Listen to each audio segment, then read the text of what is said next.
Welcome to a new episode of Cheaters Always Cheat. Like, subscribe, and share to stay connected.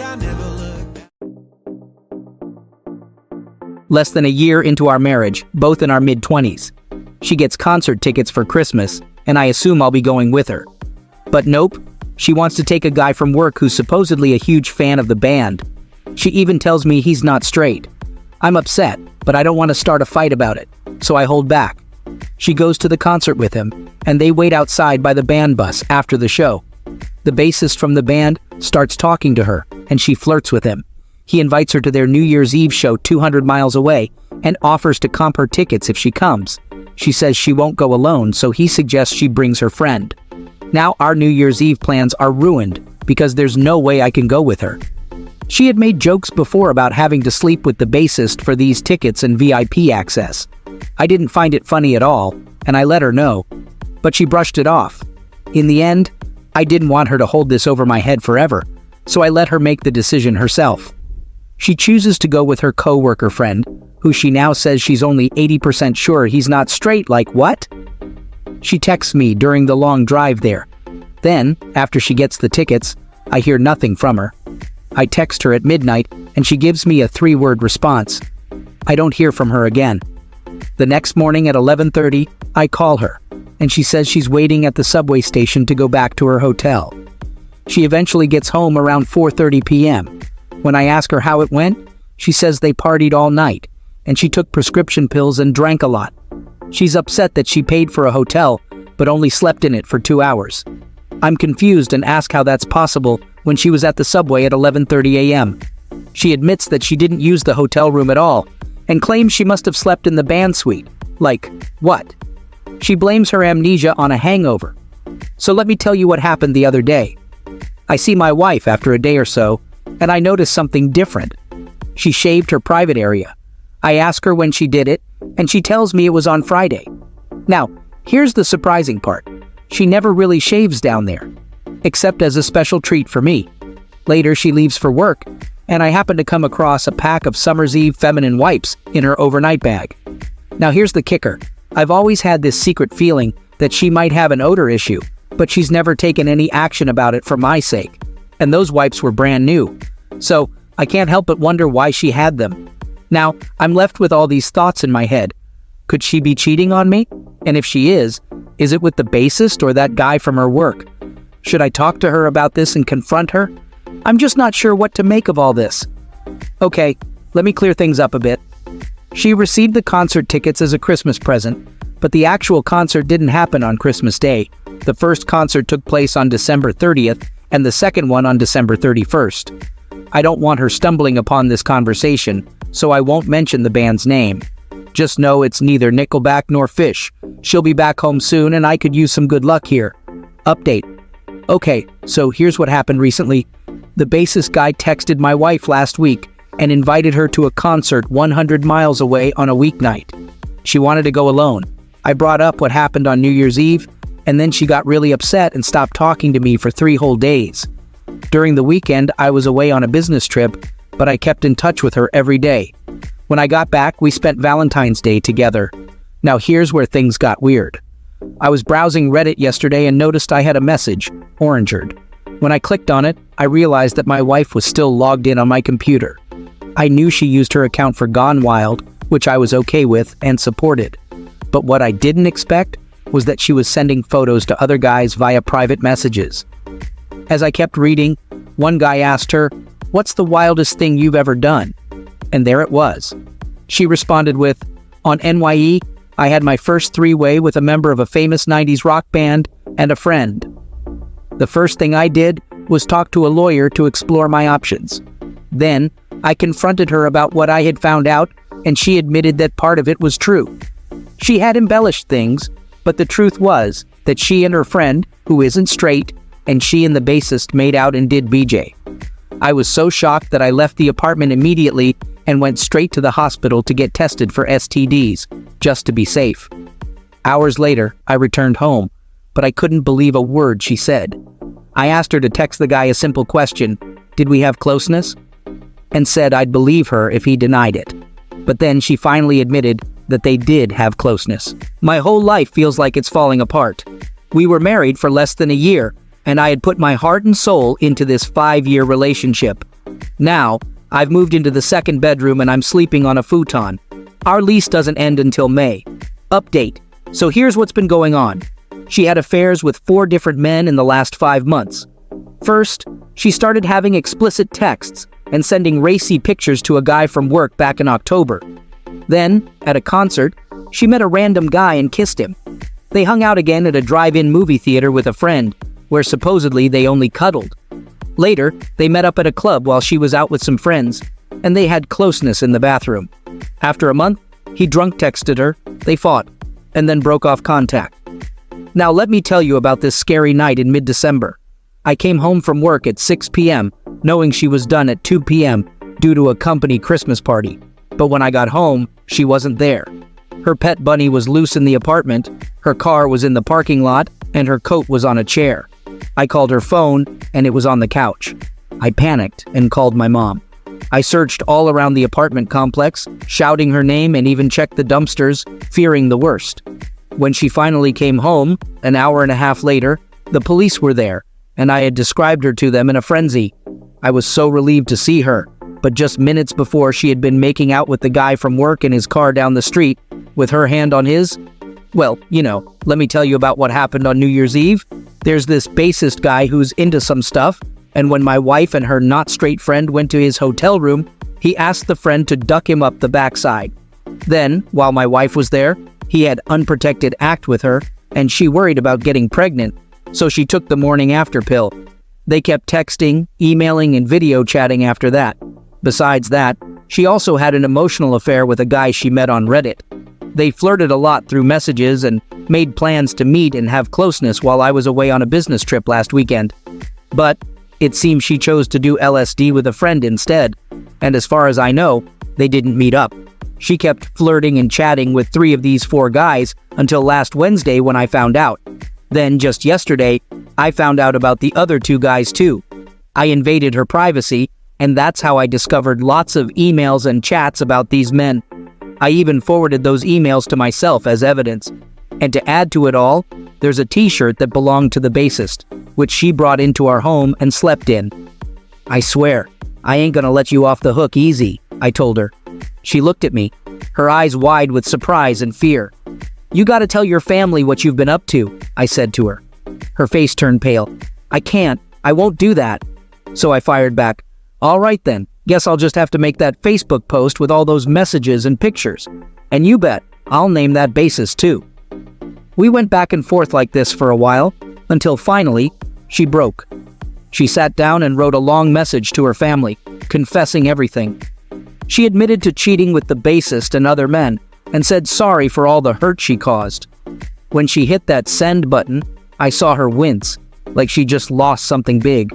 Not even a minute after she sent that message, her phone rang. It was her mom, mad as hell and sounding shocked. I could hear her loud and clear through the phone, tearing into my wife. I watched my wife's face fall as her mom yelled some pretty harsh words at her. I got to admit, it gave me a sense of satisfaction. And as each of her family members called her out, I felt like I was finally getting some justice. It was her turn to feel humiliated, her turn to feel the shame. So, the morning I logged into her Facebook, I'd gotten all the proof I needed, so why not let everyone else know what she'd been up to? I let it all hang out, her lies, her affair with that old bassist who has his own family to worry about. I put it all on display for the world to see, and then I waited. The notifications came rolling in, one after another. The comments on the post exploded. People were mad, disgusted, and just plain shocked. They couldn't believe my wife had done something like this, especially with a guy who had his own wife and kids and was old enough to be her dad. My wife was still sleeping while all this went down. I was upstairs in our bedroom when I heard a scream from downstairs. It was time. I ran down to find my wife staring at her laptop, looking like she'd seen a ghost. She'd finally seen the Facebook post. Her face said it all. She was stunned. Couldn't believe what I'd done. While she was still in shock, I decided to put the icing on the cake. I went upstairs, grabbed all her stuff, and chucked it out onto the front lawn. I wanted her out of my life and out of my house. She was begging me, pleading with me, She said she had nowhere to go. She knew her parents wouldn't take her back, and her friends were already slamming her online. She'd lost everything because she decided to cheat on me. She was crying, asking if she could stay for a few more days until she found somewhere else to live. But I didn't care. I didn't feel bad for her at all. I laughed at her, told her I didn't care where she ended up. She had done this to herself, and now she had to deal with it. She looked desperate, but it didn't move me. It was a harsh reminder of the pain she'd caused me. And then, I closed the door in her face. Just like that, she was out of my life. I'd kicked her out, and I was finally free from her lies. And you know what? It felt good. I felt satisfied. I felt like a huge weight had been lifted off my shoulders. Update. The last 7 months have been a roller coaster for me. However, I can say that I'm in a much better place now. I've started running and working out regularly, and it's paid off. I went from weighing 245 pounds in February to 205 pounds today. I've been able to build a great group of friends. The ones I hung out with on New Year's Eve have become regular trivia buddies on Tuesdays, and we've hit the beach a few times this spring and summer. Besides that, I practice with my band 3 times a week, and we just released our album for free online. We hang out together frequently. On top of all that, my closest friend right now is a girl I met on Reddit, and it's unrelated to these posts. We text each other every day and hang out almost every other night. If one of us is absent for more than 2 days, we miss each other a lot. Life's looking up, and I'm grateful for the positive changes happening. Back in May, I had this incredible trip to Puerto Rico with my mom and aunt. It wasn't a typical touristy vacation. We went to visit family since my mom grew up there. It was life-changing for me because I got to experience my true culture and heritage, especially because I currently live in a mostly white suburb. When I returned home, I felt much calmer and had a more positive outlook on life. Regarding my ex, the simplest and least expensive way for us to get a divorce is by citing irreconcilable differences. In my state, that means living in separate places for 18 months and not being close during that time. Luckily, that's not a problem for me. I've already spent 6 months apart from her, with 12 more to go. I'm really looking forward to the day when she no longer carries my last name. She's still lying to me about so many things, and there's so much I'll never know the truth about. After a few months, she called me to meet up. We made small talk for a while, but then she finally admitted that she had given up. She didn't want me back, stopped going to therapy, and now she's dating one of the guys she cheated on me with. Honestly, good for her. She'll either wake up one day and realize she could have had a better life with me, or she'll find happiness with this new guy. Either way, I wouldn't want to hold her back from being truly happy. For now, though, I don't ever want to see her again, except maybe in a courtroom. I went out on dates with old friends I hadn't seen in years, and also had casual relationships with women ranging from 18 to 30 years old. Honestly, none of that made me feel any better. I thought I wanted to feel young again and have some fun, but what I really craved was love. But, you know what? I'm actually dating someone now, and being with her makes me feel like I can love again. We have a strong connection both mentally and physically. She lives an hour away, which is good because it helps us maintain our independence and avoid a codependent relationship. We still care for each other and hang out a few times a week. I don't know if this will last, but right now, I don't really care. I've learned to live in the moment responsibly, and when I'm with her, I'm happy, and that's all that matters. I want to thank all the supportive people on Reddit. Your advice meant a lot to me, and some of you even reached out to me on Facebook. It meant so much to receive compassion and empathy from strangers. I feel like I'm becoming a better version of myself through this experience, and I'm grateful for that. Second story. Around 25 years ago, I was in the military, and my 38-year-old wife and I lived about a day's drive away from where I was stationed for a 2-year assignment. By that time, we had been married for about 20 years. I would only go back home on the weekends since I was away most of the time. After the first year, she started suggesting that I should stay there and not come home until my assignment was over. I didn't agree with that and continued to come home on weekends. However, she started treating me very coldly during those visits and didn't want to be close. Then, after a few more months, she began accusing me of cheating without any reason and kept acting distant. When my remote assignment was over, I received orders for a 3-year overseas assignment. I started making arrangements to rent out our house and move my wife and teenage sons with me. But my wife fought with me constantly about it, saying she didn't want to go and that I should go alone. Throughout this whole transition, she remained cold and distant. However, my kids wanted to go with me, so eventually she agreed. But as soon as we arrived at the new location, she started finding faults with everything, with me and the place. After 6 months there, I managed to get permission to move her and my kids back home by the end of the year. Over the next 6 months, things were okay at best. She was still distant, but we had some closeness about once a week. As the end of the year approached, she got excited about moving back home, but that's when she started pulling away from me again. In the last month or so before she left, she remained withdrawn. About a week after she and the kids departed, I took 2 weeks of leave and went back home to help out. However, within just 3 hours of arriving, she told me to leave and go back to my base. I stayed for about 10 days and then returned overseas to my base, where I stayed for another 2.5 years. I'd visit home about every 4 months for 10 days, but I was treated the same way as the first time. We were close maybe twice during those visits, but I had this feeling that she was doing it out of obligation rather than desire. It seemed like she wasn't really happy when I was there, and she even told me she'd prefer it if I didn't come back home until my overseas time was finished. For the remaining year and a half, she continued to be cold and distant whenever I visited or called to check in. And if I mentioned going to a cookout or bowling, she'd accuse me of cheating and hang up. She used to constantly blame me for everything and make it seem like I was always in her way. Even after I got transferred back, she remained distant and cold. Eventually, after 6 months, I decided to move out.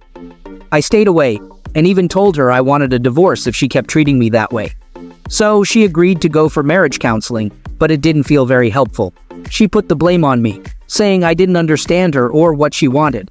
I moved back home and just ignored the issue from then on. After leaving the military, I took a job that involved a lot of travel. Now, after 25 years, we're both in our 60s and retired. I have plenty of time to reflect on the past. Looking back, I see things more clearly now. I've read articles about cheating spouses, and her actions back then fit the patterns described by others who have cheated. Although I don't have concrete proof, there were enough signs and hints to make me suspicious. Over the years, some of her friends and former co-workers have made snide remarks about her possibly cheating when we've been together and had a few drinks. I've brought it up to her a few times, but it's never been fully resolved. She never denies what others say about her, but instead questions their honesty or suggests they were probably doing the same thing themselves. We still have occasional major arguments, and sometimes I feel so emotionally drained from always being the target of her anger that I leave for a few hours to regain my composure. When I come back, I ask her if she wants me to leave for good, and then she immediately denies ever cheating and claims to have always been faithful. To sum it up, 25 years ago, my wife showed all the signs that experts in marriage counseling associate with cheating. She pushed me away, became distant, constantly criticized me, denied cheating even when not accused of it, and frequently accused me of cheating, despite being far away from her most of the time. This went on for about 3 years. Now here's my dilemma. We've been married for 45 years, and I'm starting to question our entire marriage. I can't push these thoughts to the back of my mind anymore. Should I leave this issue alone and let it go? Or should I talk to her about all my suspicions, even though it might end up tearing our marriage apart? Update. So I reached out to one of my spouse's previous co-workers' husbands just to start chatting casually. We exchanged niceties like asking how things have been and how work is going. I mentioned that my spouse was visiting her native country, and I'm here in the US. Right away, his wife, who is from the same country as my spouse, called my spouse to ask why she's there while I'm here, and if we're separated or getting a divorce and all that stuff. So, naturally my spouse called me to ask why I contacted them and what we talked about. Now, this couple was one of those who initially joked about my spouse having an affair at work during a party at their house after a few drinks. They were also one of the couples I mentioned earlier who made snide remarks about her possibly cheating. It's been about a week since I reached out to them, and suddenly my spouse has been acting all sweet and affectionate. If I don't respond to her texts quickly, she starts asking if something is wrong, or if I'm upset about something. My gut feeling is that maybe that couple actually knows something, and my spouse got spooked when she heard I contacted the husband. I just get this vibe from her that she's scared, guilty, and apprehensive whenever we talk or video chat. Even her texts seem to have that tone. So now I feel like I have to be really careful and cautious when I talk to anyone who might know something about the situation. That's all for now. It's been a while since my original post and the short update. So, I finally confronted her about the cheating accusations. But she just denied everything and kept asking who told me. She brushed it off, saying whoever said it must be jealous of her, even though I gave her all the details of her behavior back then. She just wouldn't admit to anything. Instead, she turned the tables on me, accusing me of not being nice and hurting her by not trusting her. She even wiped non-existent tears during our video chat, although I can't be sure if there were real tears or not. But as soon as I eased up on the topic, she started blaming our past communication issues for the whole situation. Since then, I tried to move past it and even took her on a Caribbean cruise, but I can't find those loving feelings for her anymore. At this point, I don't wish any harm on her, but I simply want to leave her. Now, something unexpected happened. My oldest son and his family decided to do ancestry DNA tests, and they suggested I and my wife should do it too. So we did, and I also had my youngest son take the test. The results showed that my oldest and youngest sons are only half-brothers. Shockingly, the DNA test revealed that my oldest son is not my biological son, but my youngest is. I never even suspected this could be the case, but there was no fidelity. My wife was already pregnant for about a month when we got together. After 2.5 months of dating, she told me about her pregnancy. Back then, I was just 19 and pretty naive and foolish. My upbringing and my infatuation with her made me believe that I should marry her. So I ended up raising 2 kids that weren't mine. She had a 4-month-old when we met, and one that was. I love the 2 oldest kids just as much as my youngest, and that won't ever change. I haven't talked to my wife about this yet. First, I need to discuss it with my oldest son, and then all 3 of them. I'll have to tell them that I'm divorcing their mother. The 2 oldest kids will have to ask her about who their biological fathers are because I have no idea. After that, I'll have a video chat with her and tell her everything and my plans to file for divorce. I still have this feeling that there might have been at least an emotional affair and possibly a physical affair 25 to 30 years ago. But I'll likely never know for sure. My decision to divorce is really based on years of emotional and threatened physical abuse, constant lack of respect for me, and her lack of empathy or consideration for anything I needed or wanted. In my last update, I mentioned that I was going to tell my kids the truth, and then talk to my wife. Well, I did that 5 days ago. It was tough, but my kids took it pretty well, although my oldest son might still be processing everything. I also let my oldest child know about their paternity, and they weren't really surprised. I don't know if their biological fathers are the same person or 2 different men, so my oldest child will get a DNA test to find out. I told both of them to ask their mom about it, and hopefully she'll remember and give them the answers. Instead of having a video chat with my wife, I decided to send her a text. After over 40 years together, I knew a video chat would only lead to trouble. I'm feeling pretty emotional about all this, and I didn't want to lose my composure and start a fight, so the text was short and direct. I told her that the DNA test showed the child isn't mine and is only a half-sibling to our youngest. I made it clear that I won't accept being lied to for all these years, and I stated that our marriage is over and I'm filing for divorce. She replied shortly after my text, but I didn't respond to any of her messages. At first, she claimed it was a misunderstanding and that she didn't realize she was lying. Then she blamed our problems on bad communication between us.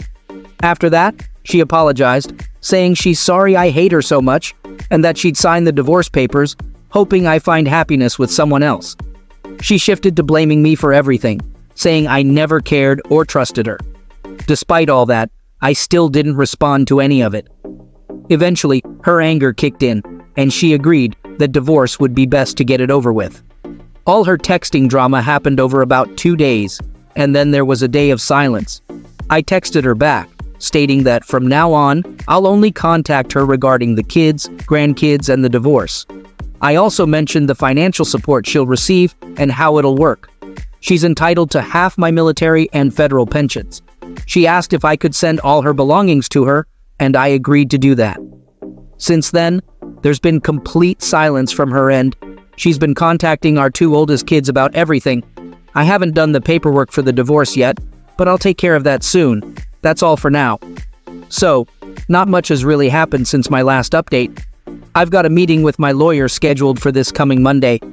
My soon-to-be ex-wife keeps trying to provoke me into online arguments, blaming me for not loving her and never trusting her, and sending long texts about throwing away everything we've worked on for 46 years, along with pictures and stuff, trying to guilt me into giving in.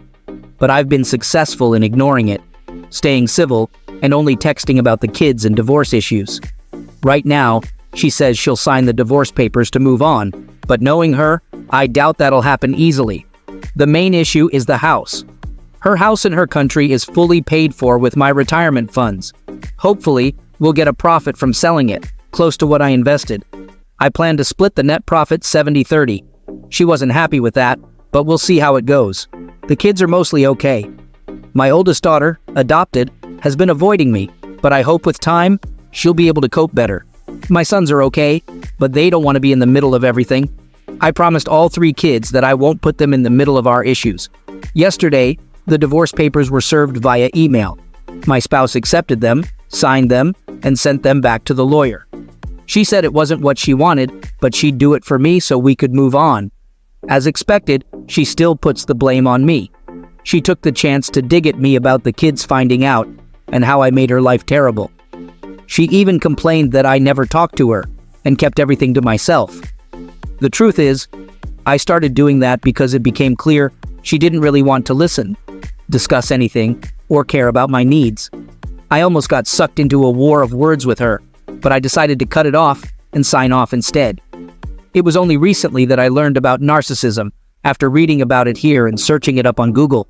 Every time I brought up a problem with her actions or lack of actions, she would turn it around and say it was my imagination or my fault. She's never taken responsibility for the mess she's caused over the years. Looking back, I realized that every decision I made was based on whether she'd like it or if it would make her happy. I know it sounds pretty sad, but when you're caught up in all the mess, it's hard to see it clearly. Looking back, I can see that her only need or desire for me all these years was to support her and give her the lifestyle she wanted, but she never thought I did a good job at that either. The next big challenge will be dividing our property. It's not like we have a fortune, but she believes she's entitled to most of it just because I wanted the divorce, so she thinks I should give up more. Less than 3 months after she moved to be near that guy, he dumped her. Turns out he was just using her for closeness, and she was devastated because she thought she loved him. He seemed fine with her being married, but when I found out about the cheating and divorced her, he wanted nothing to do with a single lady with 3 young kids. She wanted to marry him and move into his house, but he had always been single. Then, 2 years later, she married another man who had nothing to do with us, and I actually liked him. But he got fed up with her greedy and materialistic ways, among other things, and divorced her too. Now she's on husband number 3 since 2019. Don't forget to subscribe, like, and click on the little bell icon for notifications of new stories.